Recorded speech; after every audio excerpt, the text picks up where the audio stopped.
Indian premier league নিয়ে ভারত সহ সমস্ত ক্রিকেট বিশ্বে অনেক গুঞ্জন চলছে, কিন্তু board of control for cricket in India এবং অজিত আগরকরের নেতৃত্বে নির্বাচক কমিটি এই বছর জুনে অনুষ্ঠিতব্য এই টি-20 বিশ্বকাপের প্রস্তুতিতে ব্যস্ত। বিসিসিআই সচিব জয় শাহ ভক্তদের প্রতিশ্রুতি দিয়েছেন যে রোহিত শর্মার নেতৃত্বে ভারতীয় দল এই মেগা ইভেন্টে জিতবে।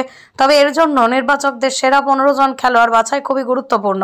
প্রকৃতপক্ষে এনডিটিভি বিসিসিআই সূত্রে বরাত দিয়ে দাবি করেছে যে অজিত আগরকরের নেতৃত্বাধীন নির্বাচক কমিটি 2024 সালের টি-20 বিশ্বকাপের জন্য টিম ইন্ডিয়ার স্কোয়াড চূড়ান্ত করার খুব কাছাকাছি। আসন্ন মেগা ইভেন্টে খেলার জন্য নির্ধারিত 8 জন খেলোয়াড়ের তালিকা তৈরি করেছেন নির্বাচকরা। বিশ্বকাপের দল নির্বাচনের মূল ভিত্তি হলো তাদের আইপিএল পারফরমেন্স। আমেরিকা ও ওয়েস্ট ইন্ডিজের পরিস্থিতি সম্পূর্ণ ভিন্ন হতে চলেছে। এমন পরিস্থিতিতে খেলার বিভিন্ন অংশে খেলোয়াড়রা যেমন পারফরমেন্স করছে তা দেখা গুরুত্বপূর্ণ। অজিত আগরকর এবং নির্বাচন কমিটির অন্যান্য সদস্যরা বেশিরভাগ ম্যাচের জন্য স্টেডিয়ামে যাচ্ছেন এবং খেলোয়াড়দের বাছাই করছেন।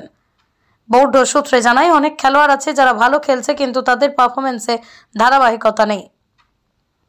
এমন পরিস্থিতিতে নির্বাচকরা তাকে দলে টিম ইন্ডিয়া অন্তর্ভুক্ত করা নিয়ে বিভ্রান্ত এবং তার উপর কড়া নজর রাখছেন। এরা হলেন মোহাম্মদ সিরাজ, অক্ষর প্যাটেল, সীমাভ দুবে, যশস্বী জয়সওয়াল, শুভমান গিল, ইউজবেন্দ্র চাহাল, সঞ্জু স্যামসন, রবি বিষ্ণয় এবং আরশদীপ সিং এর মতো শক্তিশালী খেলোয়াড়। শুধু তাই নয়, মায়াঙ্ক যাদব, জিতেশ শর্মা, তিলক ভার্মা, রোহিত শর্মা, KL রাহুলের মতো খেলোয়াড়দের নিয়েও সিদ্ধান্ত নিয়েছে নির্বাচন কমিটি দলে